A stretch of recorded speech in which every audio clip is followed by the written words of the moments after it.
రాష్ట్ర వ్యాప్తంగా ఉత్కంఠ రేపుతున్న పులివెందుల జడ్పీటీసీ ఉప ఎన్నికకు సర్వం సిద్ధమైంది. రేపు బైపోల్ జరగనుంది. 30 ఏళ్లుగా ఏకగ్రీవంగా సాగుతున్న జడ్పీటీసీ పోరు ఈసారి టీడీపీ వైసీపీ పోటాపోటీతో అత్యంత ఆసక్తికరంగా మారింది. ఉద్రిక్తతలు చెలరేగకుండా భారీ బందోబస్తు ఏర్పాటు చేశారు పోలీసులు.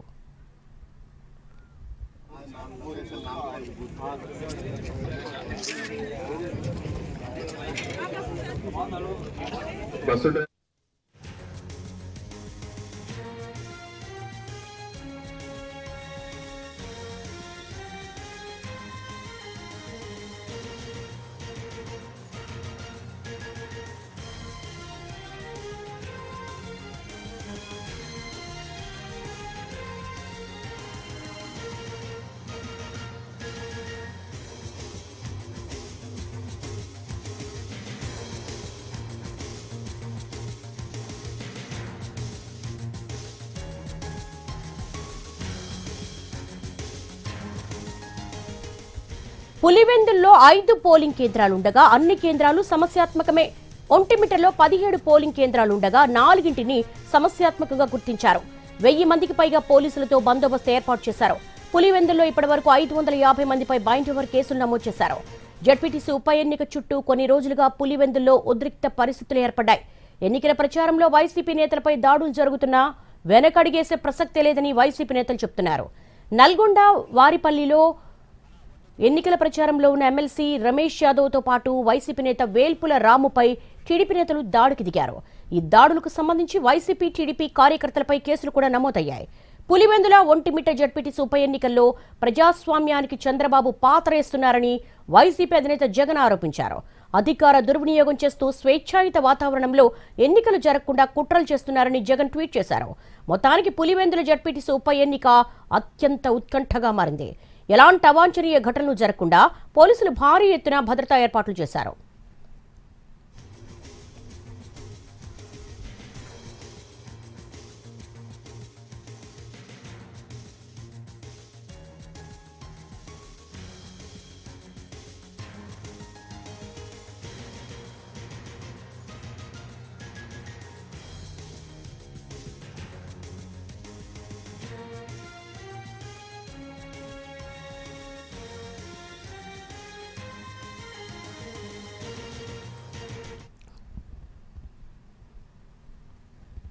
రాష్ట్ర వ్యాప్తంగా ఉత్కంఠ రేపుతున్న పులివెందుల జడ్పీటీసీ అత్యంత ప్రతిష్టాత్మకంగా మారింది. అత్యంత ఉత్కంఠ రేపుతోంది. ప్రస్తుతం పులివెందుల నుంచి మా ప్రతినిధి రమేష్ అండ్ చంద్రశేఖర్, అలాగే ఒంటిమిట్ట నుంచి మా ప్రతినిధి కార్తీక్ సిద్ధంగా ఉన్నారు.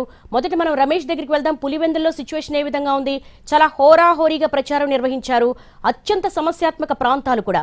రమేష్, సిచ్యువేషన్ ఏ విధంగా కనపడుతోంది? బైపోల్ కి సంబంధించి కూడా చాలా ఉత్కంఠభరితమైనటువంటి వాతావరణం కనపడుతోంది.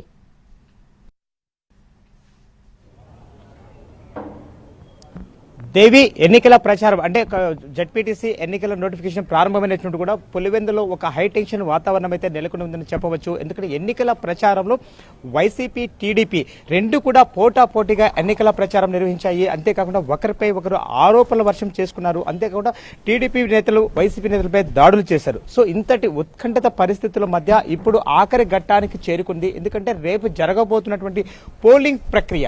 సో పోలింగ్ ప్రక్రియకు సర్వం అధికారులు సిద్ధం చేశారు. ఎందుకంటే మధ్యాహ్నం నుంచి కూడా పోలింగ్ సిబ్బంది తమ యొక్క ఎన్నికల సామాగ్రిని తీసుకుని పోలింగ్ కేంద్రాలకైతే చేరుకున్నారు. కానీ ఇక్కడ మనం తీసుకున్నట్లయితే రేపు జరగబోతున్నటువంటి పోలింగ్ లో ప్రధాన ఘట్టం ఏంటంటే మహిళలు, వైసీపీ నుంచి మహిళలు ఇక్కడ ఏజెంట్లుగా కూర్చోబోతున్నారు. అది ఇక్కడ ప్రధానంగా చెప్పవచ్చు. మనం ఉన్నటువంటి ఈ కేంద్రమే గత 6 రోజుల క్రితం వివాదాలకు కారణమైనటువంటి ఒక సెంటర్లో మనం ఉన్నాం. ఎందుకంటే ఈ పోలింగ్ కేంద్రంలోనే 6 పోలింగ్ కేంద్రాలను మిళితం చేశారు. అంటే వేరే ప్రాంతాలకు సంబంధించినటువంటి పోలింగ్ కేంద్రాలు సైతం ఇక్కడికి తీసుకొచ్చారు. ఈ నేపథ్యంలో ఓటర్లకు స్వేచ్ఛగా తమ ఓటు హక్కు వినియోగించుకునేలా ఎటువంటి ఇబ్బందులు లేకుండా ప్రత్యేక కౌంటర్ సైతం పెట్టారు. ఎందుకంటే ఈ ఓటర్ ఎవరు ఎక్కడ ఓటు వేయాలన్నటువంటి ఏ డౌట్స్ ఉన్నా కూడా ఆ కౌంటర్ దగ్గరికి వెళ్ళి వాళ్ళ యొక్క డౌట్స్ వాళ్ళు వ్యక్తం చేసుకోవచ్చు. అయితే ఇక్కడ మనం చూసినటువంటి ఈ ప్రివిన్సెస్ లో దాదాపు 3 పోలింగ్ సెంటర్స్ ఉంటాయి. ఈ 3 పోలింగ్ సెంటర్స్ లో ఒక్కొక్క పోలింగ్ కేంద్రం నుంచి 1000 పైచిలుకు ఓట్లున్నాయి. దాదాపు 3000 మంది ఓటర్లు తమ ఓటు హక్కును వినియోగించుకోబోతున్నారు. రేపు ఉదయం 7 గంటల నుంచి సాయంత్రం 5 గంటల వరకు కూడా ఇదే ప్రాంతంలో ఈ యొక్క పోలింగ్ కేంద్రాలలో ఓటర్లు తమ ఓటు హక్కు వినియోగించుకుంటారు. అయితే 4 కిలోమీటర్ల దూరంలో ఉన్నటువంటి ఓటర్లందరినీ కూడా ఇక్కడికి తరలించే విధంగా 3 బస్సులను సైతం ఏర్పాటు చేశారు. అంతేకాకుండా 10 ఆటోలు ఏర్పాటు చేశారు. ఎందుకంటే చాలా 4 కిలోమీటర్ల దూరం ఉన్న నేపథ్యంలో అటు మహిళలు కానీ ఇటు వృద్ధులు కానీ తమ ఓటు హక్కు వినియోగించుకోవడానికి పూర్తి స్థాయిలో ఎన్నికల కమిషన్ ఆదేశాల మేరకు అధికారులు పూర్తిగా ఏర్పాట్లు అయితే ముమ్మరంగా చేపడుతూ వస్తున్నారు. కానీ ఏజెంట్లుగా కూర్చున్నటువంటిదే ఇక్కడ చాలా హై టెన్షన్ రేకెత్తిస్తుందని చెప్పవచ్చు. ఎందుకంటే వైసీపీ నుంచి మగవారు కాకుండా ఆడవారు మాత్రమే ఇక్కడ ఏజెంట్లుగా కూర్చోబోతున్నారు. అంటే మనం తీసుకున్నట్లయితే దాదాపు 3 పోలింగ్ కేంద్రాలు ఉంటాయి, 3 సెంటర్లు ఉంటాయి. ఆ 3 పోలింగ్ కేంద్రాలలో కూడా 3 మహిళలు, అంటే వైసీపీ తరపు నుంచి కూడా 3 మహిళలు ఏజెంట్లుగా కూర్చోబోతున్నారు. అంటే రేపు జరగబోతున్నటువంటి ఎన్నికలు అనేటువంటిది కాస్తంత ఉత్కంఠ భరితంగా ఉన్నాయి. ఎందుకంటే మగవారు కూర్చోవడానికి ఇక్కడ వాళ్ళు అవకాశం వద్దు, మహిళల చేత మాత్రమే మేము ఎన్నికలు నిర్వహిస్తామని చెప్పి ఇప్పటికే వైసీపీ స్పష్టం చేసింది.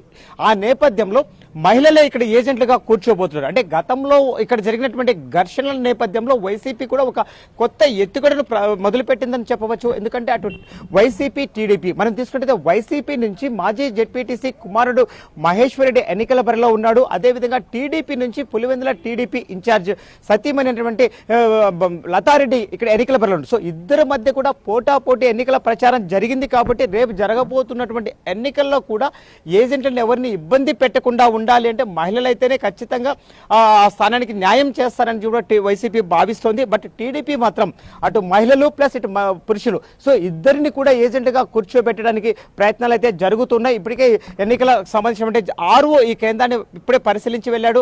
పూర్తిగా ఏర్పాట్లన్నీ కూడా సంతృప్తికరంగా ఉన్నాయనేటువంటి పరిస్థితులు ఉన్నాయి. కానీ మనం తీసుకుంటే నిన్న సాయంత్రం నుంచే పోలీసు బలగాలు ఈ యొక్క పోలింగ్ కేంద్రాలన్నింటినీ కూడా తమ ఆధీనంలోకి తీసుకున్నాయి. మనం ఎందుకంటే పూర్తి స్థాయిలో అనేకమైనటువంటి 5 పోలింగ్ కేంద్రాలు ఉన్నటువంటి అన్ని కేంద్రాల వద్ద దాదాపు 200 మందితో 2 రోజుల ముందే పోలీసులు అదుపులోకి తీసుకుని పరిస్థితిని చక్కబెడుతున్నారని చెప్పవచ్చు. దేవి. All right, thanks.